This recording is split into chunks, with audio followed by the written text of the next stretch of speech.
Olá a todos, meu nome é Thiago Bueno, sou oncologista clínico do AC Camargo Cancer Center.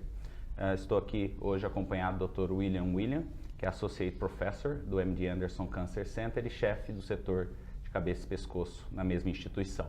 E a gente foi convidado para discutir alguns temas e tópicos abordados na ASCO de 2017 em câncer de cabeça e pescoço. Dr. William, vamos iniciar nossa discussão falando um pouquinho sobre imunoterapia. O que a gente tem de aprovações atualmente, pelo menos nos Estados Unidos, é para uso em segunda linha, que a gente sabe que os resultados não são tão excepcionais, com taxas de resposta aí girando em torno de 15% a 20%. Durante essa ASCO, a gente teve um Clinical Science Simpósio tentando estratificar melhor pacientes com biomarcadores ou algumas estratégias de combinar imunoterapias com outros tratamentos. Eu queria que você comentasse um pouquinho sobre esses estudos.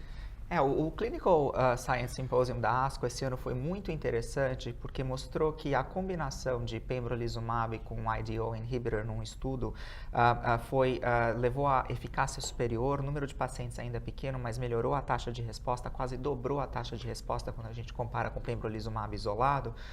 Mas eu acho que o fato principal desse estudo é que a gente não viu aumento de toxicidade. Então, a gente sabe que quando a gente combina, por exemplo, o anti-CTLA-4 com o PD-1 e outras indicações, em cabeça e pescoço a gente não tem os dados ainda, a gente, em geral, melhora a taxa de resposta, mas isso vem com bastante efeito colateral. E agora, com essa nova estratégia de combinação com o IDO inhibitor, a gente está vendo que a eficácia vem aumentando, mas isso não vem com a toxicidade esperada de combinação de immune checkpoints. E isso é um fenômeno que está sendo visto não só em cabeça e pescoço, mas em outros tumores sólidos. Então, provavelmente é um fenômeno real. A gente vê isso em câncer de pulmão, a gente viu isso também um pouco de aumento de taxa de resposta em melanoma. Eu acho que essa vai ser uma estratégia que a gente vai estudar bastante e esses novos imunoterápicos eu acho que vão acabar sendo aprovados e vão ser importantes no uso para o paciente de cabeça e pescoço. Uma outra coisa que a gente está vendo, como você comentou, Thiago, é que a eficácia do tratamento em doença metastática e em segunda linha, ela é importante, leva a aumento de sobrevida, como foi o estudo do nivolumab versus tratamento de escolha do investigador padrão em segunda ou terceira linha, mas não é um home run, quer dizer, a gente ainda está longe de conseguir a cura desses pacientes ou mesmo eficácia no número grande desses pacientes. O que a gente está começando a fazer agora é trazer a imunoterapia mais para a doença localmente avançada ou doença inicial. Então, nesse sentido, por exemplo, a gente teve os dados apresentados de pembrolizumab, dados iniciais, em um estudo que a gente chama de Window of Opportunity, que é o estudo antes de cirurgia, onde a gente viu respostas fantásticas, tanto do ponto de vista clínico quanto do ponto de vista histológico, e com um tratamento bastante curto, com pembrolizumab, 1 ou 2 doses. Então, eu acho que, à medida que a gente traz esse uso dessas drogas para doença menos avançada, que é o mesmo fenômeno que a gente vê em quimioterapia, é possível que a gente veja que a eficácia esteja aumentando. Teve até pôster de análise retrospectiva do estudo de nivolumab, mostrando que se a gente utilizar antes do paciente ter sido tratado com várias linhas de quimioterapia, a gente vê talvez uma melhora da eficácia. Então, mesmo no paciente com doença metastática, a introdução mais precoce do imunoterápico parece ter um impacto favorável. Uma área bastante explorada, inclusive em trabalhos desse ano, são os fatores, os biomarcadores preditores de resposta à imunoterapia. Então, a gente já tem a exploração desde da expressão do PDL1 e esse ano alguns outros biomarcadores como potenciais preditores de uma melhor resposta. Você tem utilizado já na sua prática algum desses biomarcadores ou alguns critérios clínicos para a definição de imunoterapia? Infelizmente, eu acho que a gente ainda está longe de encontrar o biomarcador ideal para paciente com cabeça e pescoço. Quer dizer, inicialmente se achou que o PDL1 talvez tivesse algum valor, tem muito debate de como que a gente analisa o PDL1 em cabeça e pescoço, a gente inclui células tumorais e células inflamatórias, ou a gente só vê em células tumorais. Os dados que estão saindo agora um pouquinho mais, parece que existe uma importância da gente acrescentar a expressão de PDL1 em células inflamatórias, além de olhar para a expressão do PDL1 em células tumorais, mas de longe não é um biomarcador ideal, porque mesmo os pacientes negativos, alguns têm respondido. Foi visto, por exemplo, se olhou para PDL2 também parece ter um overlap muito grande com PDL1, então não parece ser um biomarcador muito adequado. A gente está começando a analisar, por exemplo, perfil de células inflamatórias periféricas e como que a mudança dessas células inflamatórias com o tratamento pode talvez predizer benefício a longo prazo. Infelizmente, eu acho que nada disso ainda está sendo utilizado ou pode ser utilizado na prática clínica diária.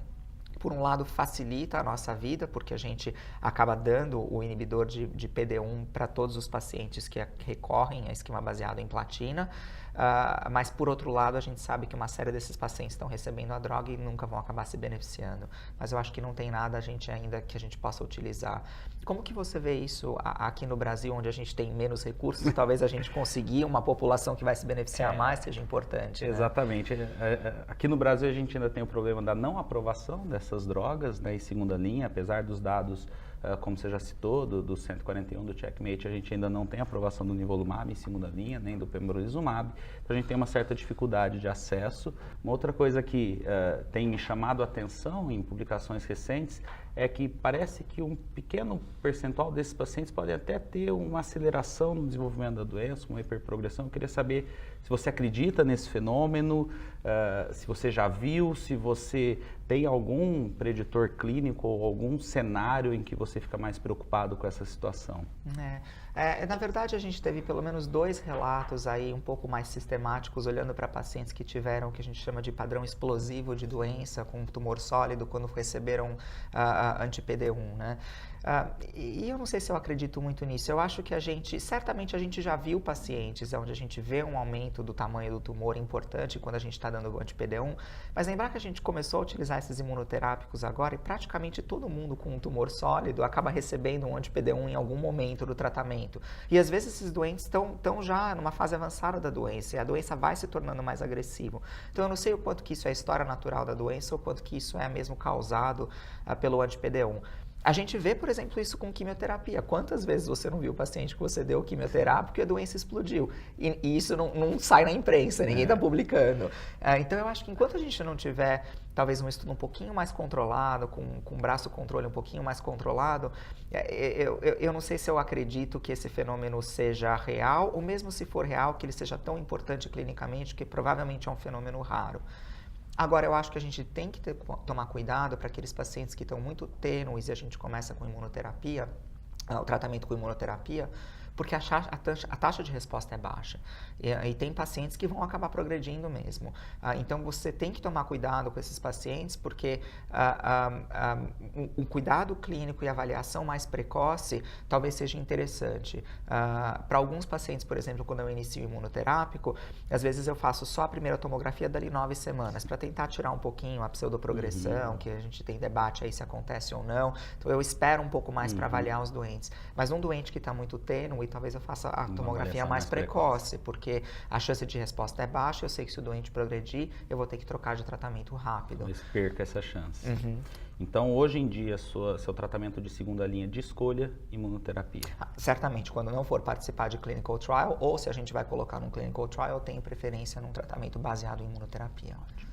Agora, trazendo a discussão para a doença metastática, tratamento de primeira linha, que a gente ainda não tem imunoterapia definida nesse cenário, e o trabalho que me agradou, e eu já comentei, que é o trabalho que você levou para a discussão de pôster, que eu acho que devia estar na apresentação oral, mas tudo bem, do tratamento da associação de terapias-alvo à quimioterapia com doublet de platina em primeira linha. Além do seu trabalho, a gente teve alguns outros insights, tanto de terapia anti-EGFR em câncer de cabeça e pescoço, como terapia anti-VEGF.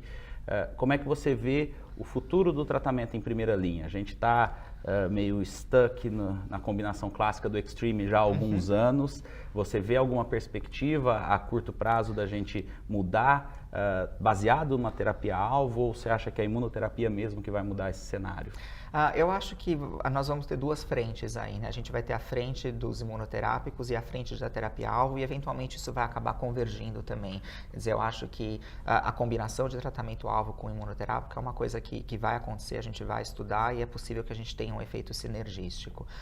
Na ASCO desse ano a gente teve um estudo importante que estava sendo aguardado há muito tempo, que foi o estudo do ICOG, que adicionou bevacizumab, a quimioterapia baseada em platina de primeira linha, e infelizmente foi um pouquinho desapontador os resultados, porque a gente viu um aumento da taxa de resposta, viu um aumento da sobrevida livre de progressão, que em geral a gente vê quando a gente adiciona bevacizumab à quimioterapia em uma série de tumores sólidos, mas a sobrevida global, apesar de ter sido numericamente superior, essa diferença não atingiu significância estatística.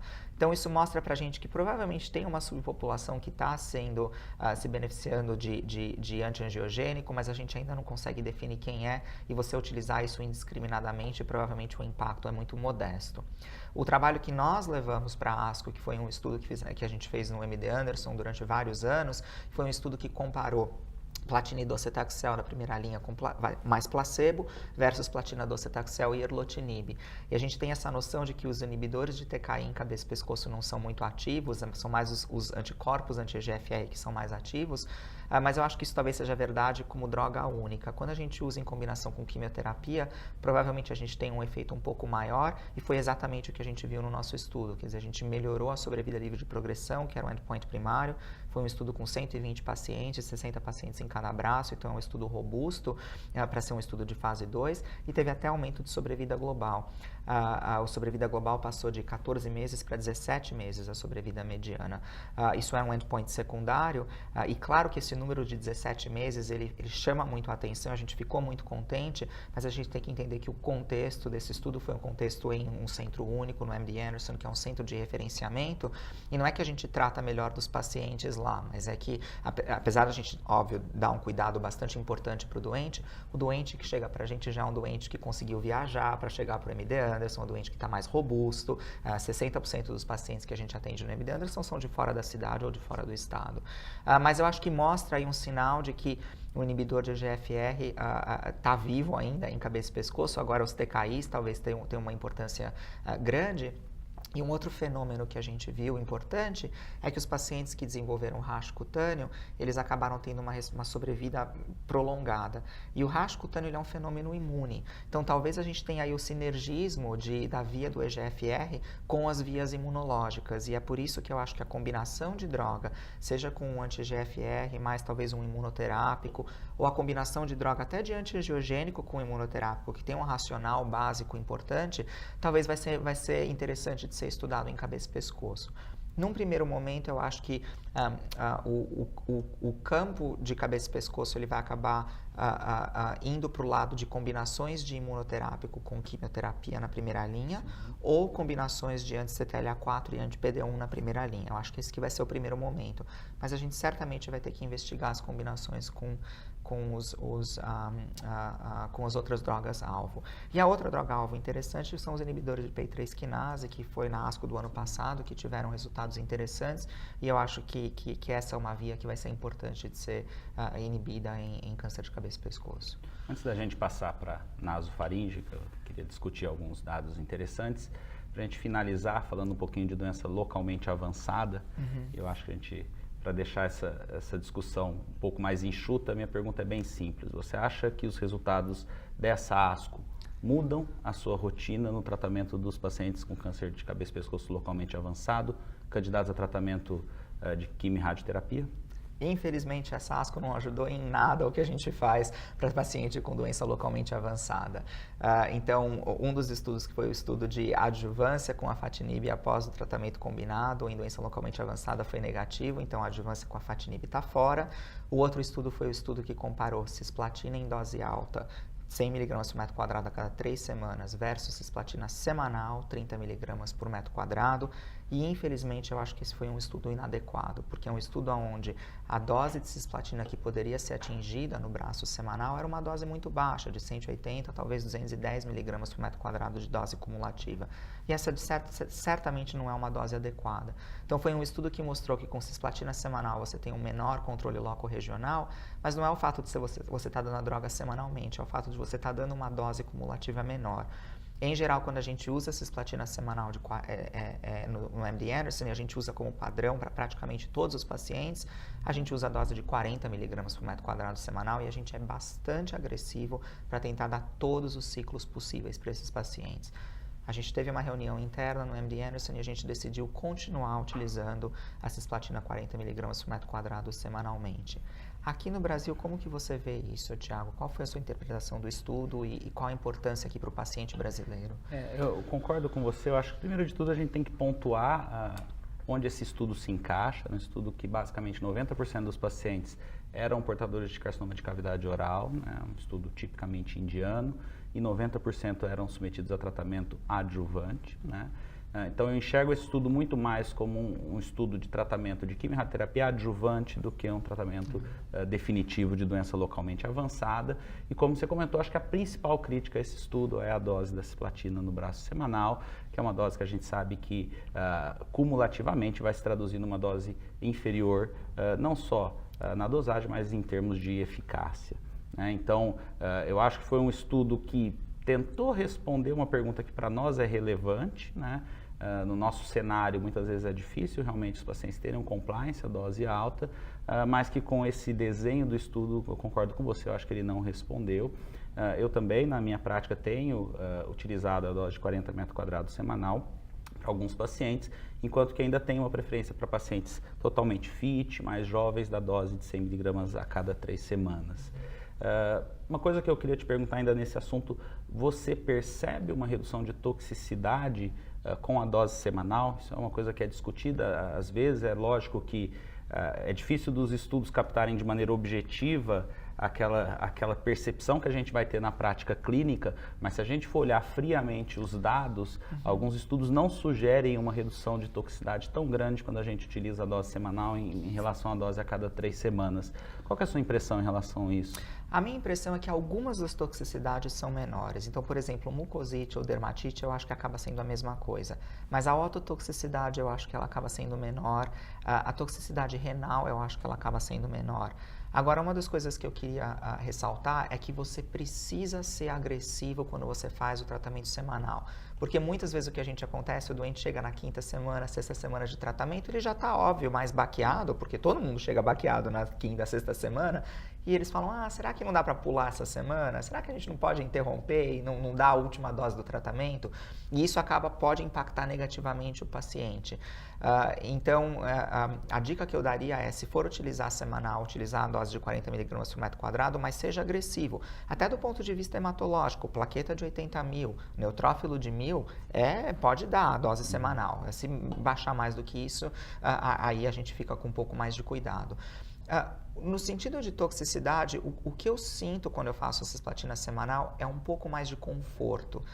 Não é que a toxicidade talvez global seja reduzida, mas eu tenho um pouco mais de conforto de que se o doente tiver um problema, eu consigo parar a quimio. Enquanto que a hora que você deu 100 miligramas por metro quadrado a cada 3 semanas, já deu. Você tem que lidar com a toxicidade. Enquanto que na semanal, se eu começo a ver que a creatinina está subindo, se eu começo a ver que o doente não está indo tão bem, aí eu tenho uma justificativa objetiva para segurar o tratamento, eu consigo segurar. Então, me dá esse grau de conforto. E eu acho que isso acaba se traduzindo, no final das contas, talvez a uma menor chance de complicação se você está seguindo o paciente de perto. Para finalizar nossa discussão, gostaria de trazer o tópico de carcinoma de nasofaríngeo. A gente teve alguns trabalhos interessantes. A impressão que eu tive desses trabalhos, para a gente que já trabalha com cabeça e pescoço há algum tempo, é que eles mais consolidaram algumas ideias que a gente já tinha, tanto do momento de tratamento sistêmico nesses pacientes, quanto do esquema, e aí voltando para a questão de quimio-rádio concomitante, os esquemas que a gente faz concomitantes, e um pouco de frustração também em relação à terapia baseada em persistência do DNA do EBV, mas a impressão que eu tenho que para muitos centros isso mais consolidou ideias.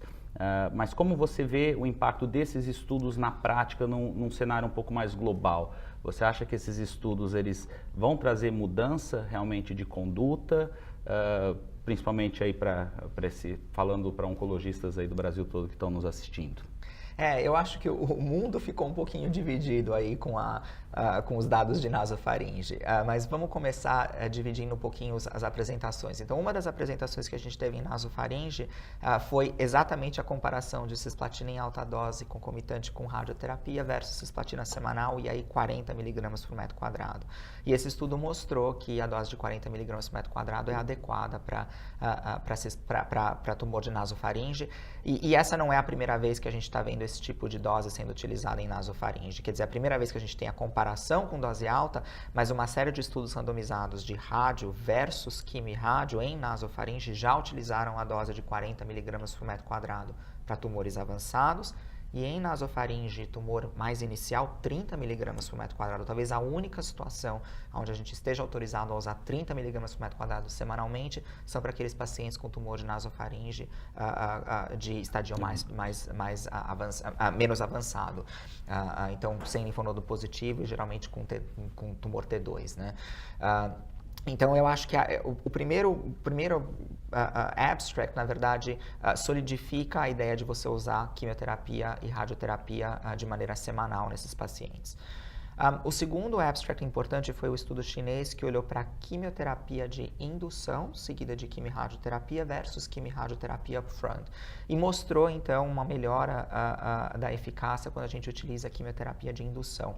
E esse não é o primeiro estudo que mostra isso, então a gente já tinha um segundo estudo chinês que foi publicado no Lancet Oncology no ano passado, mostrando a redução de taxa de metástase à distância e melhora da sobrevida livre de progressão quando a gente faz quimioterapia de indução seguida de quimi-rádio, comparando com quimi-rádio upfront.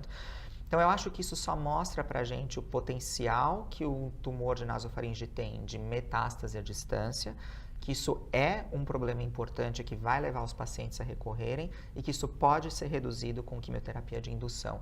Então, leva de novo a esse conceito de você personalizar o tratamento para pacientes com nasofaringe e naquele paciente que tem um alto potencial metastático, a quimio de indução provavelmente ela é eficaz. Então, na minha conduta e a conduta do MD Anderson, é a gente continuar favorecendo quimioterapia de indução, agora com base em 2 estudos grandes de fase 3 para o paciente que tem alto potencial metastático. O motivo que eu falei que o mundo ficou um pouco dividido é porque existem regiões do mundo, ou talvez serviços no mundo, que preferem, talvez, a gente tentar investir na adjuvância para esses pacientes. E a estratégia aí é você tentar entender quais são os pacientes que, após quimi-rádio, têm um alto potencial de recorrência. E a gente sabe que persistência do DNA do EBV circulante é um fator preditivo de pior prognóstico. E aí, para esses pacientes com pior prognóstico, você fazer a quimioterapia adjuvante, enquanto que os pacientes que tiveram o clareamento, a negativação do DNA do EBV, você não precisaria fazer mais nenhum tratamento. Então, a gente viu um estudo que veio de Hong Kong, apresentado na ASCO agora esse ano, que tentou exatamente essa estratégia, randomizar os pacientes para receberem adjuvância ou não com persistência do EBV. Infelizmente, o estudo foi negativo, não mostrou nenhum benefício da adjuvância. No entanto, eles ainda acham que essa é uma estratégia adequada. Eu acho que no papel é uma estratégia que faz sentido, mas o problema é que a toxicidade da quimioadjuvante é muito alta, o compliance é baixo. Nos Estados Unidos, a gente tem um estudo grande, na verdade é um estudo internacional, mas que é um estudo do grupo cooperativo, o antigo RTOG, que agora chama-se NRG, que está avaliando essa estratégia. O esquema de quimioterapia é um pouquinho diferente, tem uma combinação de taxane com gemcitabina, que talvez seja interessante para nasofaringe, mas me preocupa um pouco, porque agora que a gente tem os dados de Hong Kong, eu acho que esse estudo tem uma chance alta de ser um estudo negativo também. Então, a ideia da adjuvância é uma ideia boa de você estratificar o paciente com base no risco, mas na prática é difícil de dar adjuvância e na prática a gente não viu ainda nenhum resultado positivo, enquanto que na prática a gente agora tem 2 estudos positivos da neoadjuvância. Então, na sua rotina, ou quimio de indução seguido de quimi-rádio ou quimi-rádio como tratamento único? Exatamente. E para finalizar, uma pergunta bem pontual. PF, TPF ou cisidocetaxel? Eu, em geral, utilizo o TPF para pacientes que têm um volume de doença alto, porque a chance de resposta ela é maior. Para pacientes que têm um volume de doença menor, onde eu estou mais preocupado em tentar reduzir a chance de metástase à distância, especialmente em nasofaringe, que é um tumor bastante quimiosensível, eu acabo fazendo cisplatina e docetaxel. Mas isso é um pouquinho de adaptação da literatura, não é by the book. Muito obrigado, William, por dividir conosco aí sua experiência, sua expertise, e obrigado a todos que nos assistiram. Obrigado a você.